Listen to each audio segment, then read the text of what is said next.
어린 딸이 아빠에게 묻습니다. 아빠는 설교하러 올라가기 전에 강단에서 고개를 숙이고 있어요. 목사인 아빠가 대답합니다.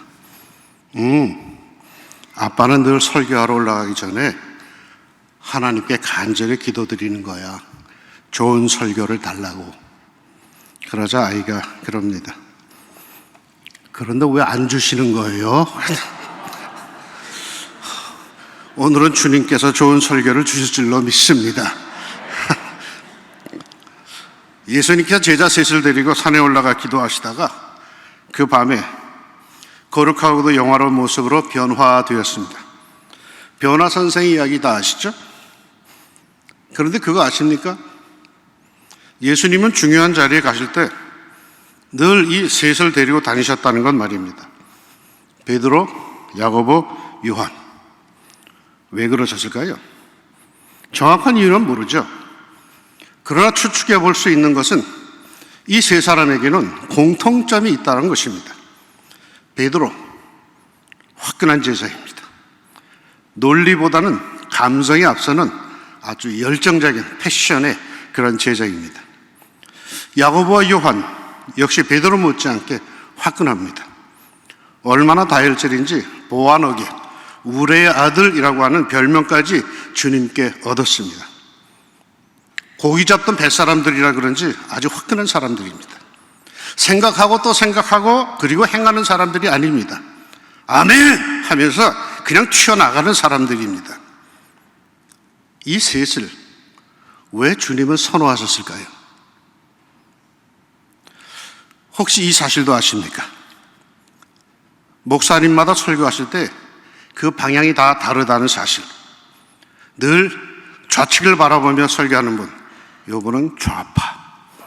늘 오른쪽을 바라보는 사람, 요건 우파. 이것도 저것도 아니다, 중도예요. 와, 사람이 무섭다, 허공을 쳐다보고.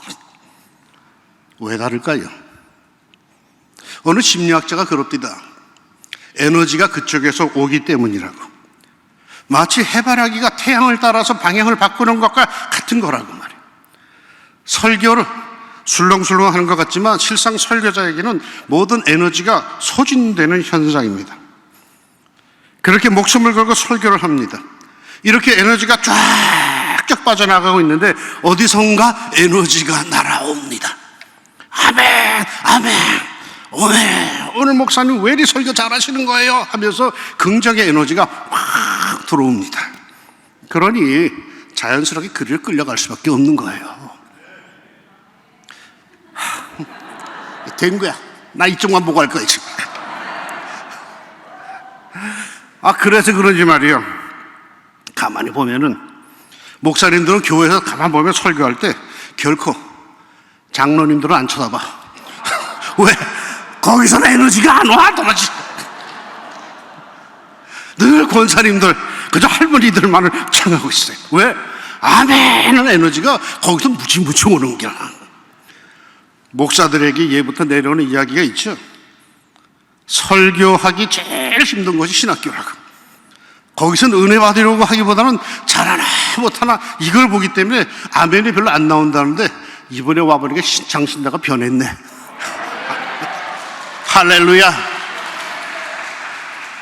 예수님도 말이죠, 에너지를 주는, 힘을 주는, 격려해 주는 제자들이 좋았던 거예요.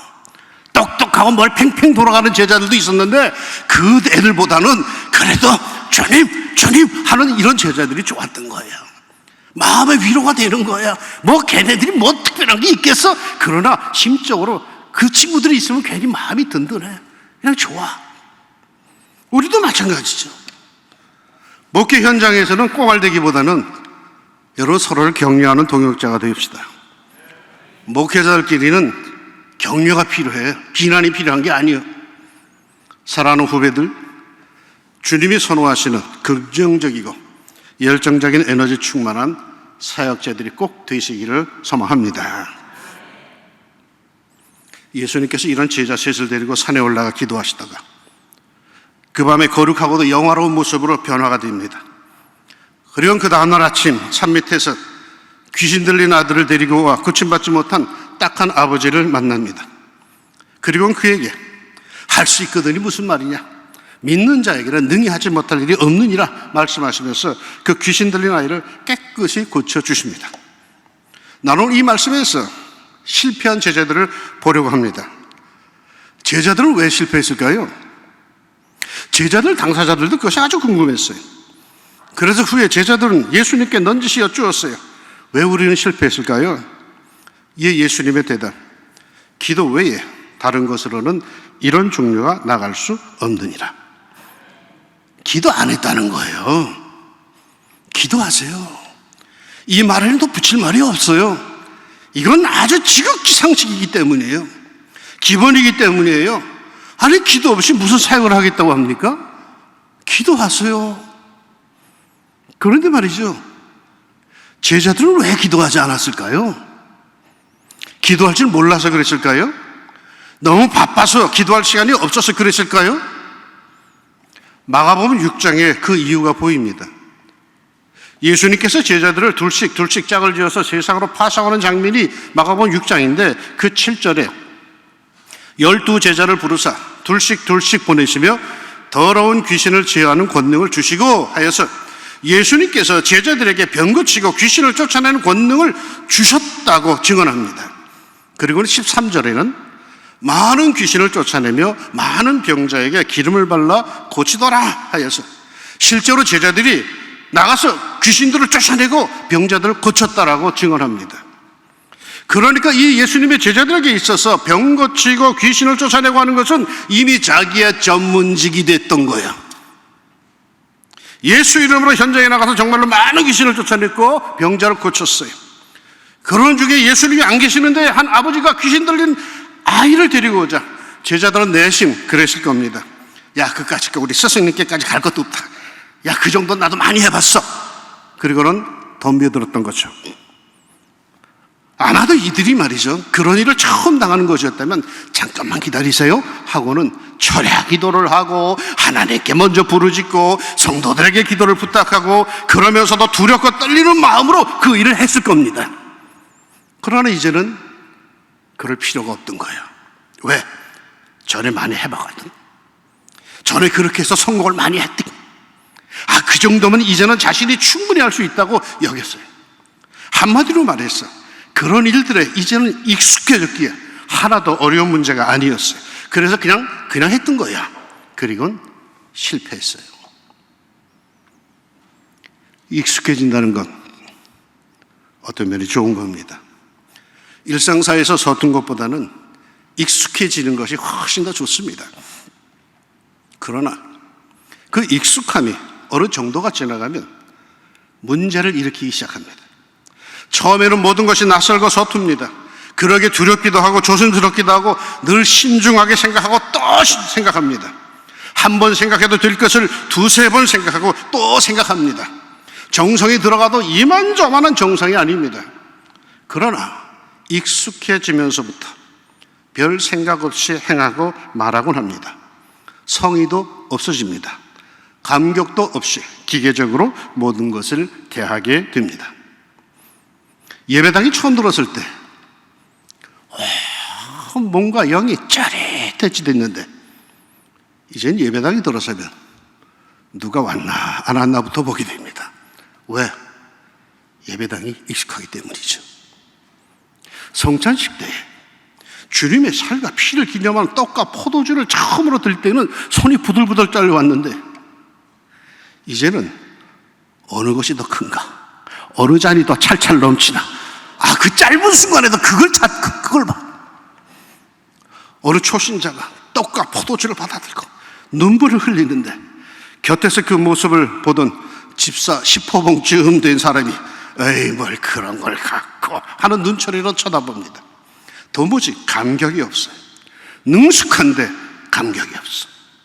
주를 섬기는 것은 더욱 그러합니다. 그 두렵고 떨리는 마음 한두 해가 지나가면 어디로 갔는지 맨성맨성합니다. 기도 순서를 맡으면 며칠 밤을 못 자면서 고민하고 준비하랬는데 몇 해 지나가면 아무런 준비도 없이 거룩한 단에 올라서서 익숙하게 말이요 고맙고 감사하신 주님 하면서 명연설하듯이 판에 박힌 기도를 합니다. 제자들은 너무 익숙해져 있었습니다. 경험이 있으니까 어려울 것이 없었습니다. 그래서 쉽게 보고 쉽게 판단하고 쉽게 일을 합니다. 졸다가 깨어서도 시침을 뚝 떼고 거룩한 체 하면서 할렐루야 합니다.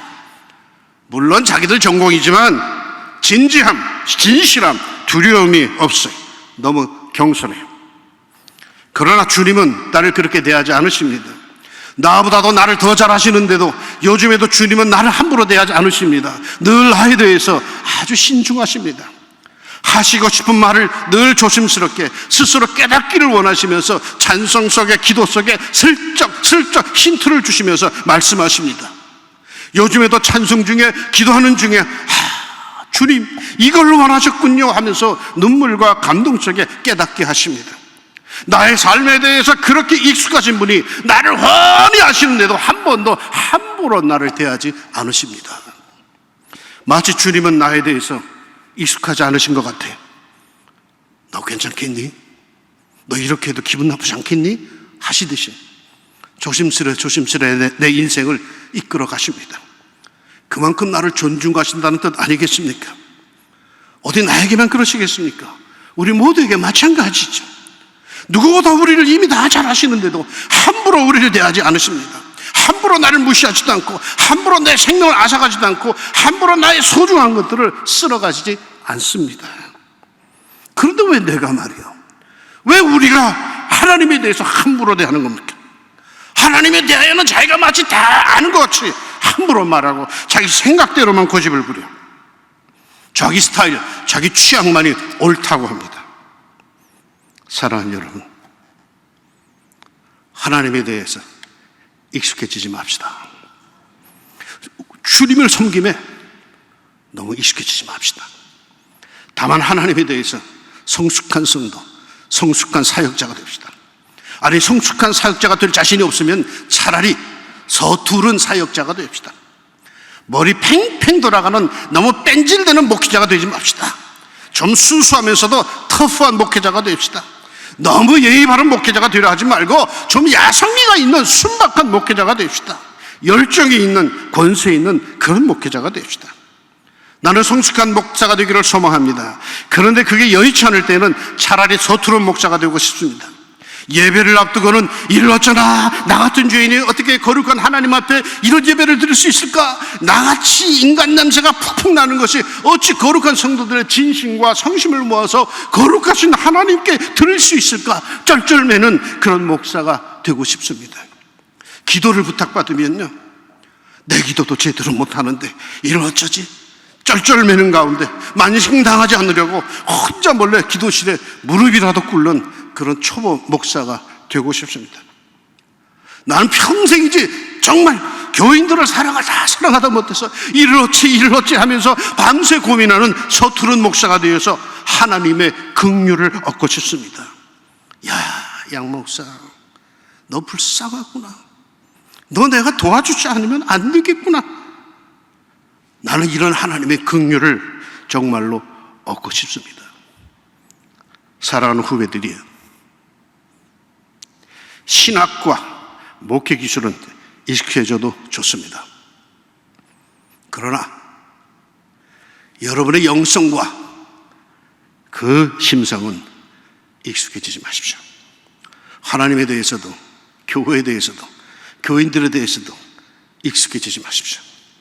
그 익숙함은 장차 여러분을 변질시킬 겁니다. 기도 시간을 줄이게 될 것이고 기도도 대충 하게 될 것입니다. 기도의 힘 점점 사그라질 겁니다. 기도 안 해도 될 거라는 생각이 스며들기 시작할 겁니다. 왜? 전에도 그렇게 해왔으니까. 오늘 실패한 제자들은 기도를 할 줄 몰라서 기도를 안 한 거 아니에요. 너무 바빠서 기도 안 한 거 아니에요. 기도에 너무 익숙해져 있다가 제대로 안 한 거예요. 자칫하면 익숙함은 우리를 실패의 자리로 이끌어갈 겁니다. 아름답고 신령한 것에 대해서 결코 익숙해지지 맙시다. 그것들 앞에서는 늘 초심이고 늘 조심스럽고 늘 안절부절합시다. 신앙의 세계에서 서툴러서 망하는 법은 절대로 없습니다. 초신자들을 위해서 교회가 어려워지지 않습니다. 잘한다고 하는 사람들, 나만큼 아는 사람이 있으면 나와보라고 하는 그런 사람들에 의해서 교회는 망가집니다.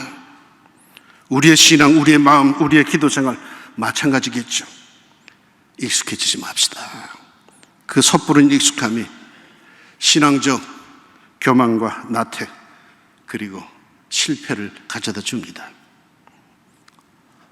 어떤 남자가 아침에 이불에 떨어진 머리카락 하나를 탁 주워 들고는 깜짝 놀랐어. 그 머리카락 하나는 자기 머리에 유일하게 남아있던 것이기 때문입니다.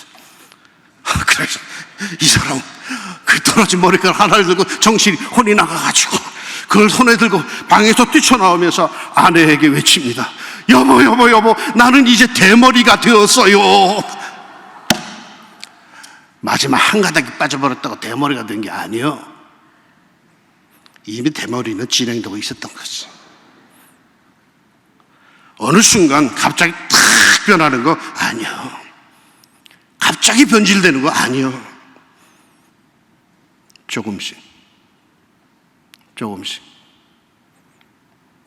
그 조금씩에 적용하며 문제의식을 느끼지 못하면서 그렇게 변화되어 가는 겁니다. 이 변화되어 가는 과정에 어떤 일이 벌어지는 줄 아십니까? 점점 익숙해집니다.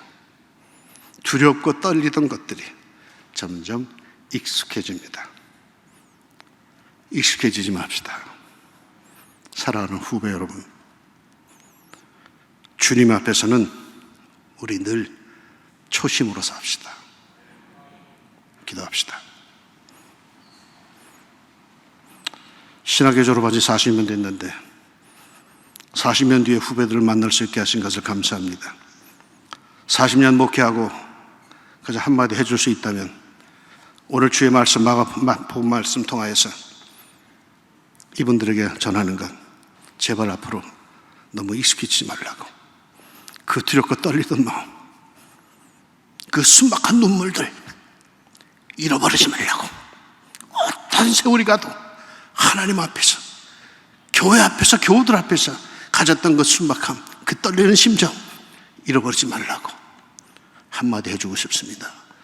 주의 성령께서 역사하여 주시사 이들의 평생의 앞으로의 삶 속에 늘 주님 앞에서는 두렵고 떨리는 마음 변함없이 주님의 사랑받으며 주님께 기쁨을 드릴 수 있는 주의 사역자들로 평생을 달려가게 하옵소서. 예수님의 이름으로 기도합니다. 아멘. 아멘.